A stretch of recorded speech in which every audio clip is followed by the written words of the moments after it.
की टेक्निकल बात करते हैं। हमारे साथ केडियानॉमिक्स के फाउंडर सुशील केडिया जुड़ गए हैं, उनसे जानते हैं कि क्या करना है इस मार्केट में। Sushil ji, good morning.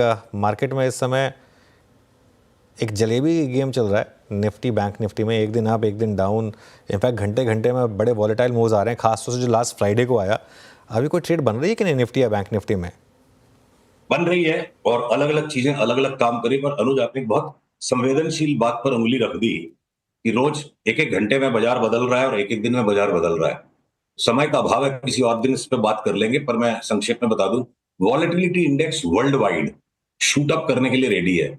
सिर्फ यूएसए की वॉलेटिलिटी इंडेक्स नहीं, लास्ट वीक हमारी बात हुई थी इस पे, अब इंडियन विक्स भी ऊपर शूट अप करने के लिए तैयार है। या तो इसको आप सट्टा करने के लिए बहुत बड़ा कॉस्ट चुकाना पड़ेगा, इतनी बर्दाश्त करनी पड़ेगी, वॉलेटिलिटी की पोजीशन छोटी हो जाए, या एकदम क्लेवर होके बहुत फटाफट घूमते रहना पड़ेगा बाजार। वॉलेटिलिटी अगले महीने भर मेरे को लगता है ऊपर ही ऊपर चलेगी, जो कि एक संकेत है कि मंदी का व्यापार करने वालों के घर में पैसा ज्यादा है। तो क्या टारगेट्स बनेंगे निफ्टी और बैंक निफ्टी में इस स्विंग में फिर? देखिए, निफ्टी और बैंक निफ्टी में थोड़ा सा मुझे विरोधाभास लगता है, जिसका रिजोल्यूशन आगे चल के होगा। अभी तो फिलहाल ये लग रहा है कि पूरे वर्ल्ड वाइड मार्केट्स में मुझे करेक्शन दिखता है, जो कि फेड के इवेंट के कारण अटका पड़ा है। जो फेड की पोजीशनिंग लोगों ने कर रखी है कि इंटरेस्ट रेट्स कट आएंगी, यूएस 10 ईयर रेट की चार्ट लगातार बढ़ रही है। अगर पीसीआर इस चार्ट को दिखा सके मेरे स्क्रीन से, तो देखिए आप, अगर अगर यूएस फेड को रेट कट करना है तो बाजार मूर्ख है क्या, जो लगातार 8 दिन से वहां पे रेट्स ऊपर बढ़ रहे हैं और अभी 2 दिन से भी साइडवेज ही है। तो अगर फेड की डिसअपॉइंटमेंट हो जाएगी, जो कि मार्केट की प्राइसिंग बता रही है, तो मुझे लगता है इतनी जोर से बड़ा रिवर्सल बन सकता है नैस्डैक और एसएनपी पे कि वो तो लंबे के लिए जाएंगे। पर हो सकता है हमारी निफ्टी ने एक फाइनल बॉटम अपना बना दिया हो 23,300 पर, जो लास्ट हम वहां से घूमे थे, और हम क्या पता 23,900 के नीचे न जाएं। अभी का अनुमान यह है निफ्टी पर। और बैंक निफ्टी हो सकता है अपने पिछले लो को रीटेस्ट कर ले। तो एक डीकपलिंग इंडियन मार्केट्स की यूएस मार्केट्स के साथ हो सकती है, क्योंकि यूएस मार्केट्स लगातार बढ़ते गए, उस टाइम इंडिया गिरता गया। तो अमेरिका अलग है, इंडिया अलग है। ओके, चलिए फिर एक ओपन क्वेश्चन आपके लिए। क्या टॉप बाइज होंगे आपके और क्या टॉप सेल्स होंगे इस मार्केट में? ब्रॉडली देखिए, जनरली पूरे पूरे सेक्टर्स एक साथ चलते हैं, पर अभी सेक्टर्स में भी थोड़ा थोड़ा सा फर्क है। तो देखिए, टेलीकॉम के सारे स्टॉक्स डिप्स में बाई हैं, चाहे वो भारती हो, वोडाफोन हो, या आपके इंडस टावर हो, इस पे अपनी बात हो चुकी। आईटी के स्टॉक्स जितना भी इठला रहे हैं, हम नहीं फंसेंगे उनमें। और जैसे इनमें सेल सिग्नल और रिवर्सल आएगा, हम इंतजार करते रहेंगे, हम इनको कस के बेचेंगे। एफएमसीजी के सारे स्टॉक्स को लास्ट वीक भय का वातावरण बना के एक बार उनको कूट दिया जोर से, वीक होल्डर्स को निकाला। चार्ट्स को अगर मैं देखूं, और अगर ये विक्स बढ़ेगी वर्ल्ड वाइड, भय का वातावरण लौटेगा, जिसमें कि दिख रहा है बिटकॉइन भी जोर से गिरेगा। तो भय के वातावरण में आप एफएमसीजी स्टॉक्स की पी रेशियो मत देखो। ये एंटी फियर ट्रेड है, और सबकी चार्ट्स बिल्कुल स्ट्रांग है। चाहे वो लीवर हो, तगड़ा करेक्शन दे चुका है, लीवर वापस नए हाई में जाएगा, टाटा कंज्यूमर नए हाई में जाएगा, इवन टाइटन नए हाई में जा सकता है। तो आपके ब्रिटानिया जो है, मेरे को लगता है 40-50% बढ़ जाए, नेस्ले 30% बढ़ जाएगा। तो सेफ हेवन ट्रेड जो है एफएमसीजी है। एफएमसीजी टेलीकॉम दो हो गए, आईटीएम बेचने के वेटिंग में है।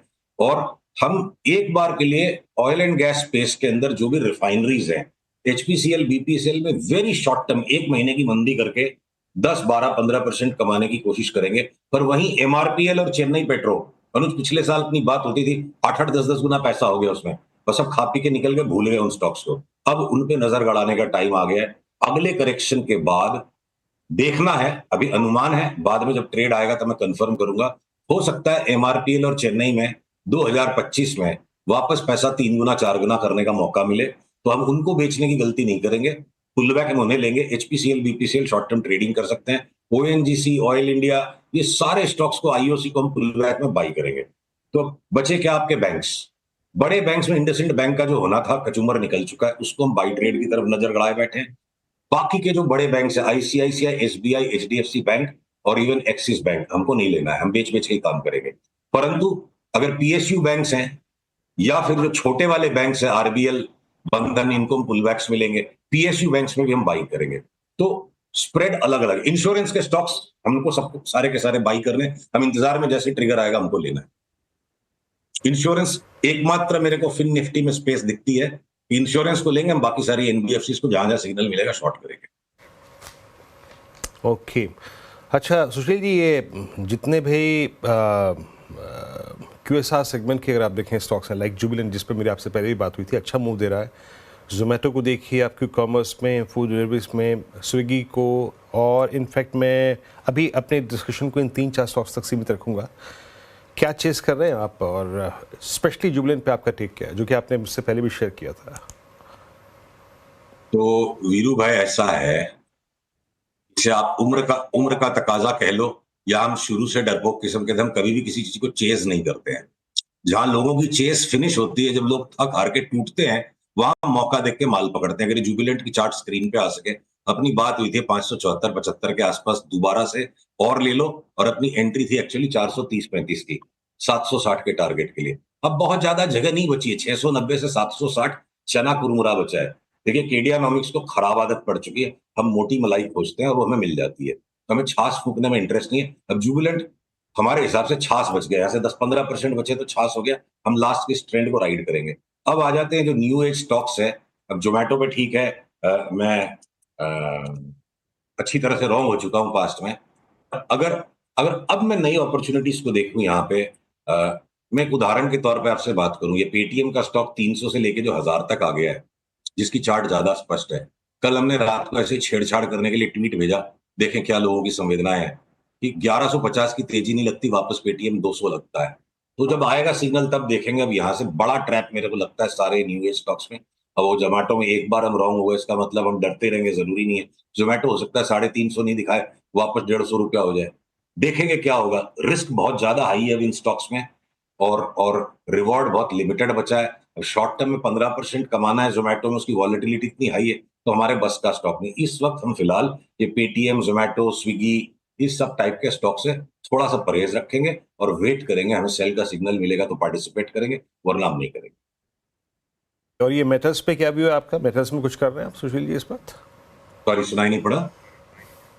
मेटल्स। देखिए, मेटल्स में क्या ना, अलग अलग चीजें हो रही हैं। तो एनएमडीसी के अंदर हो सकता है कि वापस एक 6 महीने का ट्रेंड वर्कआउट हो जाए, रिवाइव हो जाए वो ट्रेंड। और और नैल्को का टॉप लगता है हो चुका। हिंडाल्को लगता है कि खाली नॉइजी रहेगा। Steel authority of India limited और थोड़ा सा नीचे पुल बैक आए तो ले। तो मेटल के स्टॉक्स के अंदर अभी हम रास्ते के बीच में, दोनों साइड ही, मतलब कड़क नहीं है मामला। कुछ स्टॉक्स ऐसे जो और पुल बैक हो जाए तो लें, कुछ स्टॉक्स ऐसे जो और थोड़ा बढ़ जाए तो उनको शॉर्ट करें। इस मेटल से हम थोड़ा परहेज रख रहे हैं, देख रहे हैं, वॉच करेंगे। जब प्रॉपर एक्सट्रीम्स मिलेंगे तब उनमें काम करेंगे। एक MOIL है जिसको हमने आपको सबको लेने के लिए कहा था, मल्टी बैगर मूव, और वो बहुत स्ट्रांगली ट्रेंड डेवलप होता जा रहा है। MOIL में हर पुल बैक पे हम और ऐड कर सकते हैं। मैंगनीज के स्टॉक्स में तेजी, बाद बाकी के मेटल स्टॉक्स मिक्स्ड हैं इस वक्त। ओके, मीनवाइल निफ्टी में बहुत शार्प कोलैप्स आ रहा है अब 24,430 पर निफ्टी, मतलब फॉरगेट अबाउट 10 डे मा 24,500 छोड़िए, अब 20 डे एक्सपोनेंशियल मूविंग एवरेज पर भी। और बैंक निफ्टी में एक बड़ा शार्प मूव 53,000 पर इस समय आप आता हुआ आपको दिखाई पड़ेगा यहाँ पर। तो काफ़ी स्टॉक्स में मूव्स आ रहे हैं। सुशील, ये एक्सचेंजेस, म्यूचुअल फंड्स, डिपॉजिटरीज, इन सब स्टॉक्स में क्या करें? इनमें सब में शानदार तेज़ी रही है। BSE तो आपका एक ज़माने में बहुत सबसे शानदार कॉल्स में से एक था, उसमें तो 10 गुना का मूव भी आया था। अब क्या कॉल है इन सब स्टॉक्स में? आखिरी ट्रेड हम 2800 में लेकर के 3600-3700 में निकल गए। उसके बाद अब ये जो है ना, स्ट्रेटोस्फीयर के बाहर, जो हमारे समझ के बाहर हो गया। इसके चार्ट के पैटर्न्स पकड़ना बहुत कठिन है। तो जो बहुत मोटा मुनाफा कहीं मिल जाए ना, उस गली में दोबारा लौट के मत जाओ, नहीं तो थप्पड़ मार के पैसे वापस ले लेता है मार्केट। तो हमने BSE से, CDSL से अब सबसे परहेज कर लिया है, पराये हो गए हमारे लिए। ब्रोकिंग स्पेस में एक एंजल वन के ऊपर हमारा फोकस है, जो हर पुल बैक में ऐड करने योग्य है।